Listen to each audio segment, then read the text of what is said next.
I welcome the noble lady Baroness Berridge to her new place and thank her for securing this debate. And I very strongly compliment the noble Lord Ranger on his excellent maiden speech. And I would urge all noble lords to reflect on his words and account and the fact that today, right at this moment, there are women, mothers, on the Turkey-Greece border throughout the world, refugees in a very similar situation. And we need, as the UK, to be welcoming a significant number of them to the UK and to see the kind of contributions they can make as the noble Lord has and will make to the UK. Now, when I was talking about considering what I would talk about today, there were so many topics. Violence against women is one of the obvious topics to address. In the other place, the Honourable Member Jess Phillips read out the names of more than 100 women killed by men in the UK in the last year. So I asked the noble lady, the Minister, will she consider pushing for the government to ensure that misogyny is declared a hate crime, something there's a very large campaign for. And if we look on the global scale, more than 50,000 women a year are killed by a family member or intimate partner. Can we please ensure that our aid money, a significant portion of that, is directed towards addressing and supporting women and men tackling that issue? I thought about talking about the world of work and, of course, unpaid caring and domestic work that's so much a part of so many women's lives. So I would echo the call from the noble lady Baroness Pinnock.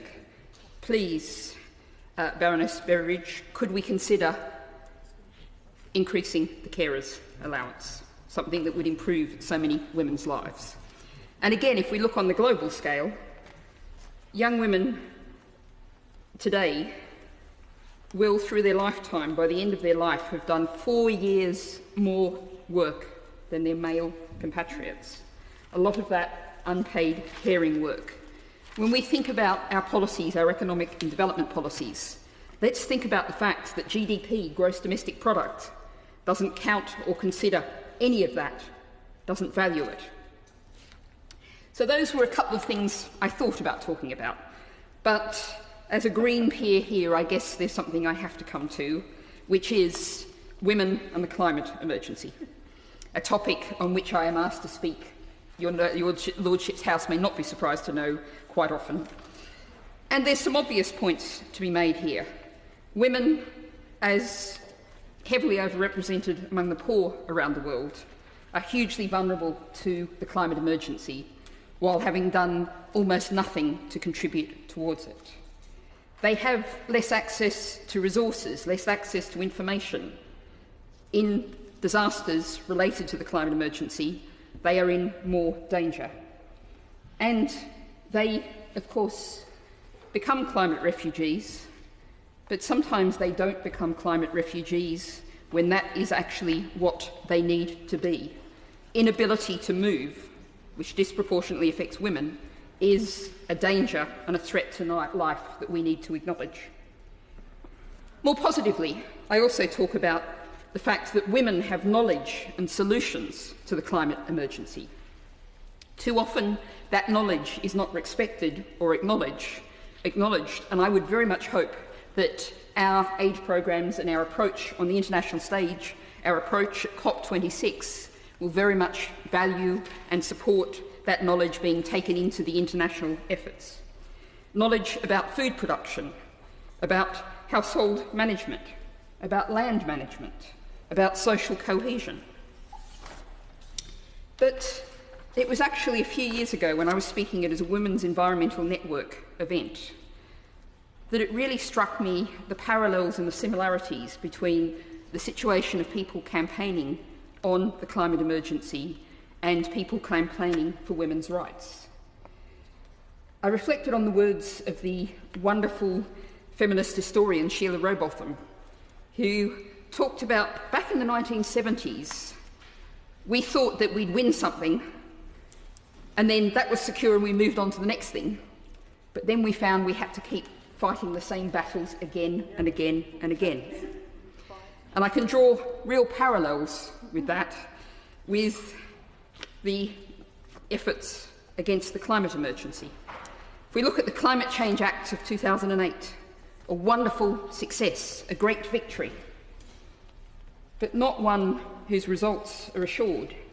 I refer to the most recent report to the Committee on Climate Change to Parliament in July 2019, which showed that the government had delivered just one of 25 policies required to get UK emissions on track to meet the targets of the Climate Change Act.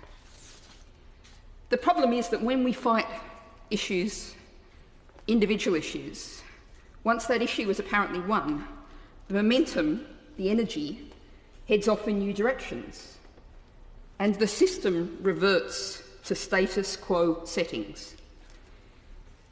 What's increasingly clear is that the problems identified by feminism and the problems seen by environmentalists are joined up. They are part of a system, a model that is broken. This is an economic system that is trashing the planet while trampling all over the rights of women. Picking off individual issues, important as they are, misogyny is a hate crime, recognition and valuing of unpaid caring work, is worthwhile, but we have to make sure that we're always at the same time making sure that we make it clear that the system that created the inequalities has to be tackled, the causes as well as the symptoms of the great sicknesses of our society.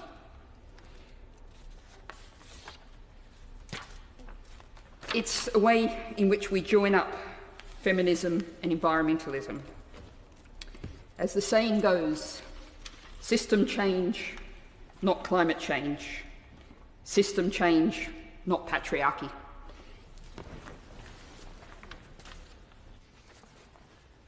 My Lords, it's a great honour and privilege to participate in this very important debate secured by my honourable friend, Baroness Beveridge. I also want to congratulate Lord Ray